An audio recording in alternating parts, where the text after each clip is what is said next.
Hello students, मैं doctor Kiran Tak, department of botany, miracles college Udaipur. Students, हमने अपनी पिछली वीडियो में सेक्सुअल रिप्रोडक्शन की कुछ इम्पॉर्टेंट टर्मिनोलॉजी के बारे में देखा था, कुछ हमने इम्पॉर्टेंट टर्म्स जानी थी। आज हम सेक्सुअल रिप्रोडक्शन के बारे में अध्ययन करेंगे फंजाई के अंदर। पहले तो हम ये जानें कि सेक्सुअल रिप्रोडक्शन है क्या। Sexual reproduction, it is the process of union between two compatible nuclei। अर्थात इस रिप्रोडक्शन के अंतर्गत दो जो सक्षम अर्थात जो अपोजिट टाइप के जो कॉम्पेटिबल न्यूक्लियाई होते हैं उनका फ्यूजन होता है। इसके विपरीत यदि हम एसेक्सुअल रिप्रोडक्शन की बात करें तो एसेक्सुअल रिप्रोडक्शन में कोई भी सेक्स सेल्स या सेक्स न्यूक्लियाई या ऑर्गन का फ्यूजन नहीं होता है और सिंपल उसमें सोमेटिक सेल के माइटोसिस के द्वारा ही स्पोर्स का डेवलपमेंट होता है। इसमें जो जब सेक्सुअल रिप्रोडक्शन होता है तो क्योंकि दो डिफरेंट प्रकार के न्यूक्लियाई का फ्यूजन होता है तो इसकी वजह से इसमें जेनेटिक वेरिएशंस आते हैं, जो संतति बनती है अर्थात जो फंजाई की जो पॉपुलेशन बनती है उसके अंदर विभिन्नता आएगी, जेनेटिक वेरिएशंस उसमें डेवलप हो जाते हैं। लेकिन एसेक्सुअल रिप्रोडक्शन में विभिन्नताएं नहीं आती हैं और मोस्टली सेक्सुअल रिप्रोडक्शन प्रतिकूल परिस्थितियों में होते हैं और इसके अंतर्गत जो दो डिफरेंट प्रकार की जो मेटिंग टाइप्स हैं, मतलब दो विभिन्न प्रकार के जो मेटिंग सेल्स हैं उसमें फ्यूज़न होता है। पहले उनका निर्माण होगा और फिर उसमें फ्यूज़न होगा। तो ये जो मेटिंग टाइप्स है जिसमें फ्यूज़न होना है, सेक्सुअल रिप्रोडक्शन करना है जिनको, वो या तो एक ही माइसिलियम पे उपस्थित हो सकते हैं और इस प्रकार की जब कंडीशन होती है जो मैं आपको पहले बता चुकी हूँ तो वो होमोथेलिक कहलाती है। अर्थात होमोथेलिक का मतलब हुआ कि जो फ्यूज करने वाले जो टाइप्स हैं वो दोनों एक ही थैलस पे प्रेजेंट होते हैं और उसे सेल्फ फर्टाइल भी कहा जाता है। लेकिन जो हेट्रोथेलिक माइसिलिया उसमें दोनों अलग अलग प्रकार के माइसिलियम से सेक्स सेल्स फ्यूज करेगी और रिप्रोडक्शन करेगी। जब सेक्सुअल रिप्रोडक्शन होता है तो अलग अलग फंजाई में अलग अलग प्रकार से इसकी प्रोसेस अलग अलग इसके तरीके होते हैं। लेकिन फिर भी जो सेक्सुअल रिप्रोडक्शन है उसकी तीन इंपॉर्टेंट अवस्था है, तीन इंपॉर्टेंट उसके चरण हैं। कोई किसी भी प्रकार का सेक्सुअल रिप्रोडक्शन फंजाई में जब होता है तो उसकी फर्स्ट स्टेप होती है प्लाज्मोगेमी, सेकंड स्टेप है कैरियोगेमी एंड लास्ट में उसमें मियोसिस होता है। प्लाज्मोगेमी का जो ये शब्द जो है वो दो शब्दों से मिलके बना है, प्लाज्मा एंड गेम। गेम का मतलब हुआ यूनियन। तो इसमें यह वह स्टेप है जिसके द्वारा दो डिफरेंट प्रकार के जो प्रोटोप्लास्ट है वो एक दूसरे के पास में आ जाते हैं, उन दोनों का फ्यूजन हो जाता है। और जब दोनों प्रोटोप्लास्ट का फ्यूजन होता है तो उनके अंदर जो हैप्लॉइड न्यूक्लियस है वो भी एक ही सेल में आ जाते हैं। मतलब प्लाज्मोगेमी में दो अपोजिट प्रकार की जो सेल्स है वो फ्यूज करती हैं, उसकी वजह से उनका प्रोटोप्लास्ट फ्यूज हो जाता है और दोनों के जो न्यूक्लियाई है वो एक ही सेल में आ जाते हैं। अब सेकंड स्टेप है इसकी कैरियोगेमी, मतलब न्यूक्लियस का फ्यूजन। जब दोनों न्यूक्लियस एक ही सेल में आ गए तो अब क्या होता है कि क्योंकि आपको ये भी मालूम होना चाहिए कि सेक्सुअल रिप्रोडक्शन के दौरान हमेशा हैप्लॉइड अगुणित न्यूक्लियाई का ही फ्यूजन होता है, क्योंकि अगुणित मिल करके द्विगुणित सेल का निर्माण करेंगे। द्विगुणित कभी भी फ्यूज नहीं हो सकती इसमें। तो कैरियोगेमी में जो दो हैप्लॉइड न्यूक्लियस है, अगुणित न्यूक्लियाई है, वो फ्यूज करते हैं और जो कि प्लाज्मोगेमी के कारण दोनों एक ही सेल में आ गए हैं।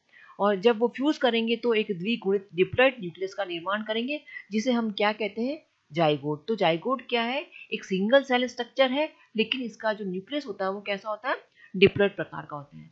और ये जो डिप्लॉइड प्रकार का न्यूक्लियस है ये शॉर्ट लिव्ड होता है, इसीलिए हम कहते हैं कि it is ephemeral.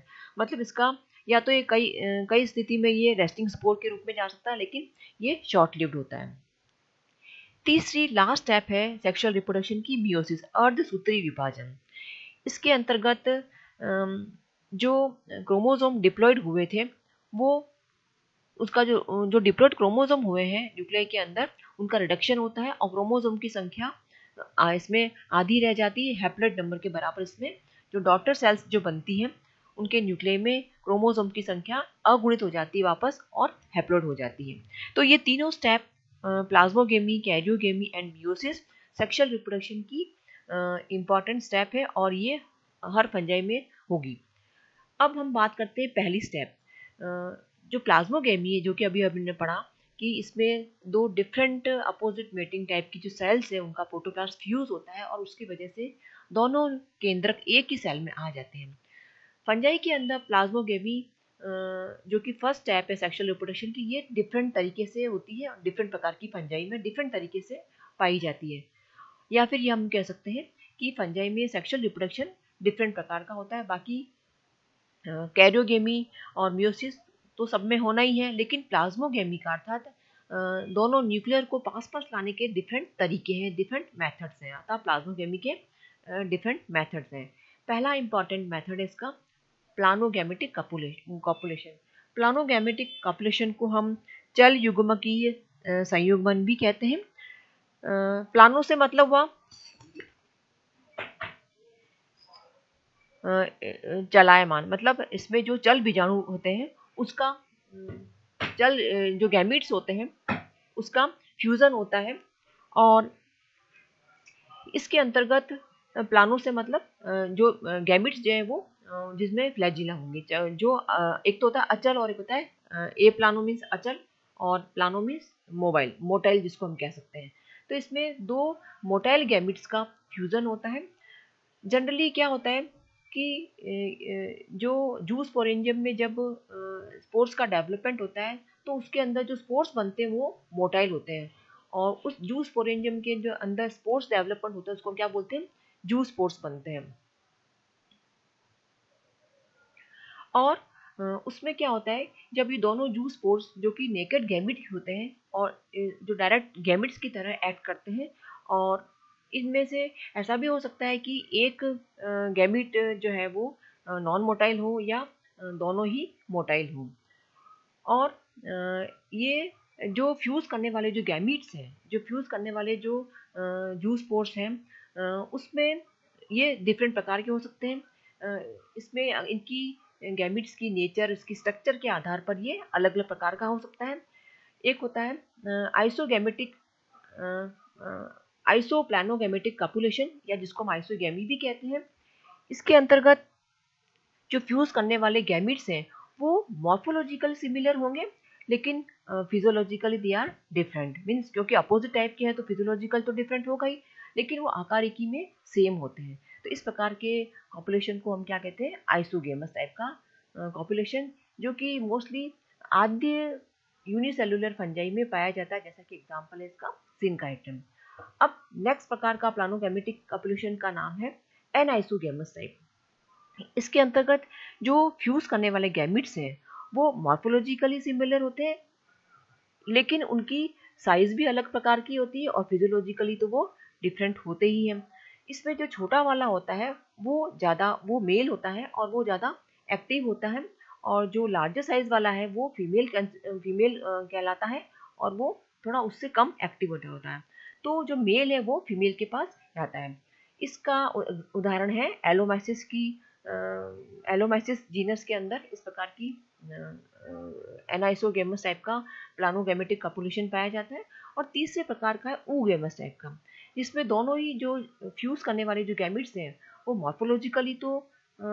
Morphologically and physiologically दोनों प्रकार से डिफरेंट होते हैं, अर्थात उनकी साइज, आकृति, शेप सब डिफरेंट प्रकार की होती है। और मेल गैमिट जनरली स्मॉल होते हैं और मोटाइल होते हैं, और फीमेल गैमिट जो होते हैं इसके अंदर वो बड़े हैं और लेकिन वो नॉन मोटाइल है, अर्थात वो स्थिर होते हैं। तो ये वहाँ प्लानोगैमेटिक कॉपुलेशन के बारे में। नेक्स्ट हम देखते हैं gamete angel contact. Gamete angel contact को हम हिंदी में युग्मक धानीय संपर्क कहते हैं। कॉन्टैक्ट से मतलब हुआ संपर्क।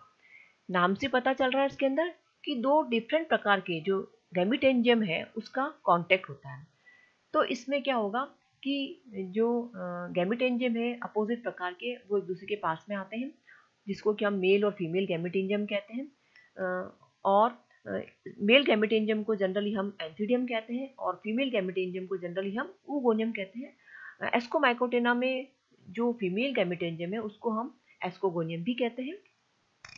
इसमें गैमिट एंजियम से कभी गैमिट्स का डेवलपमेंट नहीं होता है, दोनों गैमिट एंजियम ही फ्यूज हो जाते हैं और दोनों एक दूसरे के कांटेक्ट में आते हैं और जो मेल गैमेट एंजाइम है उसमें जो मेल गैमेट है वो एग मतलब फीमेल गैमेट एंजाइम के एग के पास चला जाता है।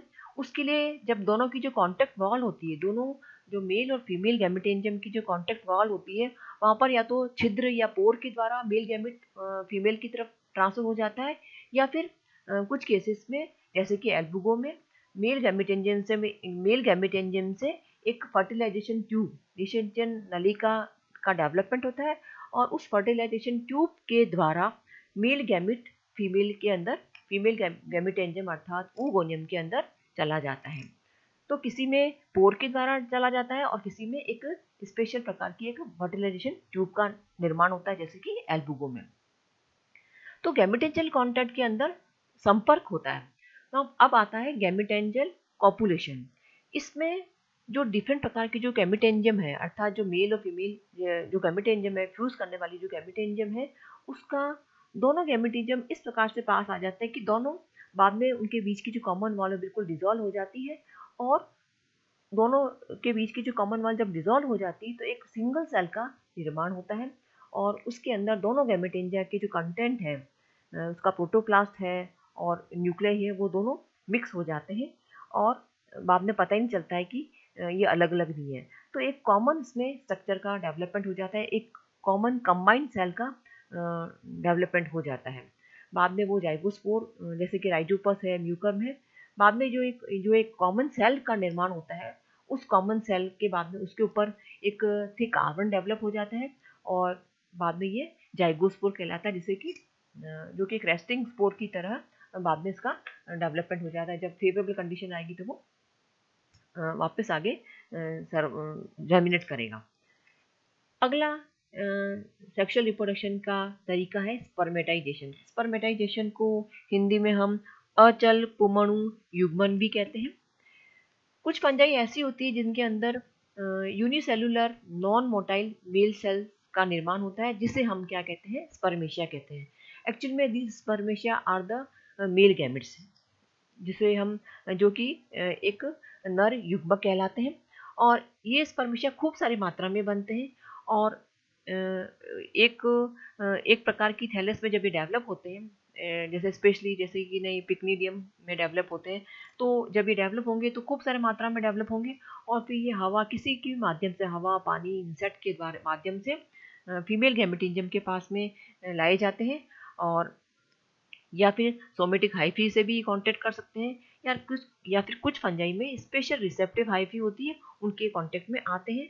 दोनों की जो कांटेक्ट वॉल है वहाँ पर दोनों की जो पॉइंट ऑफ कांटेक्ट है वहाँ पर वॉल डिसॉल्व हो जाती है और स्पर्मेशिया जो कि मेल गैमेट्स को रिप्रेजेंट करते हैं उसका जो कंटेंट है वो फीमेल रिप्रोडक्टिव ऑर्गन्स में चला जाता है और इस प्रकार से फर्टिलाइजेशन होने के बाद में उसकी ये डिप्लॉयड न्यूक्लियस बनाता है। इसका एग्जाम्पल है पक्सिनिया है, पोडोस्पोरा में पाया जाता है। पक्सिनिया को हम आपके इसका ये जो जीनस है ये आपके सिलेबस में हम उसको डिटेल में बाद में पढ़ेंगे। अब आता है सोमेटोगमी। सोमेटोगमी का मतलब हुआ कि सिंपली जो सोमेटिक सेल्स है उसमें फ्यूजन हो जाता है। इसको हम हिंदी में काय युग्मन भी कहते हैं और ये सबसे easiest method of sexual reproduction है जो कि फंजाई में पाया जाता है। जो हायर फंजाई है जैसे कि एस्कोमाइकोटिना है, बेसिडियोमाइकोटिना, जहाँ पर कि कोई स्पेशल सेक्स ऑर्गन नहीं बनता है सेक्सुअल रिप्रोडक्शन के लिए, कोई सेक्स सेल्स डेवलप नहीं होती, गैमेटेंजिया का निर्माण नहीं होता है, तो उसमें सिंपली जो सोमेटिक हाइफी होती है वही आपस में कांटेक्ट करके वो आपस में इस प्रकार से बिल्कुल बहुत क्लोज उनके क्लोज कांटेक्ट में आ जाती है, चाहे वो सेम हाइफी हो चाहे वो डिफरेंट हाइफी हो। और जो इस प्रकार से उनकी जब हाइफी कांटेक्ट में आते हैं तो उनकी सेल भी कांटेक्ट में आती है और दोनों की जो पॉइंट ऑफ कांटेक्ट है वहाँ पर सेल डिसॉल्व हो जाती है और आपस में इनका फ्यूजन हो जाता है। और तो ये जो सोमेटोगमी जो मेथड है अर्थात जो काय युग्मन का जो सेक्सुअल रिप्रोडक्शन का जो मेथड है ये सबसे highly efficient method of sexual reproduction माना जाता है और एक प्रकार से रिड्यूस प्रकार का ये सेक्सुअल रिप्रोडक्शन का मेथड है। तो इसमें सिंपल कोई सेक्स ऑर्गन का डेवलपमेंट नहीं है, सिंपल सोमेटिक हाइफी के जो सोमेटिक सेल्स हैं उनका आपस में फ्यूजन हो जाता है और सेक्सुअल रिप्रोडक्शन की स्टेज पूरी होती है। तो बच्चों अभी हमने ये चारों प्रकार के मेथड, पांचों प्रकार के हमने मेथड पढ़े सेक्सुअल रिप्रोडक्शन में। मैं रिपीट कर देती हूँ कि सेक्सुअल रिप्रोडक्शन में जो फर्स्ट स्टेप होती है वो प्लाज्मोगेमी, सेकंड स्टेप कैरियोगेमी और लास्ट स्टेप होती है मियोसिस। प्लाज्मोगेमी के डिफरेंट मेथड्स हैं, किस प्रकार से तो डिफरेंट सेल के प्रोटोप्लास्ट पास में आते हैं, उसके ये डिफरेंट मेथड्स मैंने अभी बताए, जिसमें पहला था प्लानोगेमेटिक कॉपुलेशन। ये पहला फर्स्ट जो है प्लानोगेमेटिक, जिसमें कि जो चल बीजाणु है उनका फ्यूजन होता है। ये अलग अलग प्रकार के आपको बताए थे, एनाइसोगेमस, आइसोगेमस और ओगेमस। ये तीनों कंडीशंस आपको दिखाई दे रही है। ये आइसोगेमस प्रकार का है, एनाइसोगेमस है और ये ओगेमस प्रकार का दिखाई दे रहा है आपको। गैमेटेंजियल कॉन्टैक्ट, जिसमें कि गैमेटेंजियम संपर्क में आते हैं, इसलिए इसको युग्मक युग्मक धानीय संपर्क भी कहते हैं इसमें। और ये कांटेक्ट में आने से इसके अंदर, ये देखो आप इस पिक्चर में आप देख रहे हैं, इसमें कांटेक्ट में आकर के इनका जो मेल गैमेट है वो फीमेल जो गैमेटेंजियम है उसके साथ में इसका फ्यूजन हो जाता है। देन तीसरा है आपका इसमें गैमेटेंजियल कॉपुलेशन, जिसके अंदर की पूरा का पूरा गैमेटेंजियम वही फ्यूज हो जाता है। और इस पिक्चर में आप देख रहे हैं मेल गैमेटेंजियम है या फीमेल गैमेटेंजियम है, ये पूरी की पूरी सेल आपस में मिक्स हो गई है और इनके बीच में एक पोर बन जाता है। और ये एक तो इसको हम हिंदी में युग्मक धानी संयुग्मन कहते हैं। ये आपको स्ट्रक्चर दिखाई दे रहा है म्यूकर का, जिसके अंदर यहाँ पर दोनों गैमेटेंजियम, मेल और फीमेल गैमेटेंजियम पास पास आ गए हैं और इनके बीच की जो वॉल है वो डिसॉल्व हो गई है और दोनों के जो कंटेंट हैं वो यहाँ पर मिक्स हो गए हैं। और बाद में ये एक इस जो स्पोर बनता है इसके ऊपर एक थिक आवरण बन जाता है और एक रेस्टिंग स्पोर विश्राम बीजाणु के रूप में डेवलप होता है, जिसे हम जाइगोस्पोर कहते हैं। जब फेवरेबल कंडीशन आएगी तब ये जर्मिनेट करेगा। अब आता है स्पर्मेटाइजेशन, इसमें स्पर्मिशिया का डेवलपमेंट हुआ है, जिसको कि जो कि एक मेल गैमेट्स होते हैं, ये रिसेप्टिव हाइफी या फीमेल गैमेटेंजियम के पास जाकर के उसकी सेल से फ्यूज हो जाता है। जहाँ पर इनकी कॉमन वॉल है वहाँ पर ये रिसेप्टिव हाइफी है, यहाँ पर इसमें इसका कॉमन वॉल पे या डिसोल्यूशन हो जाता है और मेल गैमेट जो है वो उसका जो न्यूक्लियस है वो इसके अंदर ट्रांसफर हो जाता है। सोमेटोगेमी, जिसमें कि कोई स्पेशल सेक्स ऑर्गन नहीं बनते हैं, एस्कोमाइकोटिना और बेसिडोमाइकोटिना के जो कि हायर फेंजाई मानी जाती है, उसमें इस प्रकार का सबसे सिंपलेस्ट सेक्सुअल रिप्रोडक्शन पाया जाता है, जिसमें सोमेटिक हाइफी दोनों एक दूसरे के कांटेक्ट में आती है और उनकी जो कांटेक्ट सेल है उनके बीच की वॉल डिसॉल्व हो जाती है। जिस पिक्चर में आप देख रहे हैं, आप वो दोनों अपोजिट प्रकार की जो हाइफी है उनके बीच में उनकी जो सेल है उनमें फ्यूजन हो रहा है यहाँ पर। तो ये different these are the different method of sexual reproduction in fungi. तो बच्चों आज हमने फंजाई में सेक्सुअल रिप्रोडक्शन को देखा। Thank you.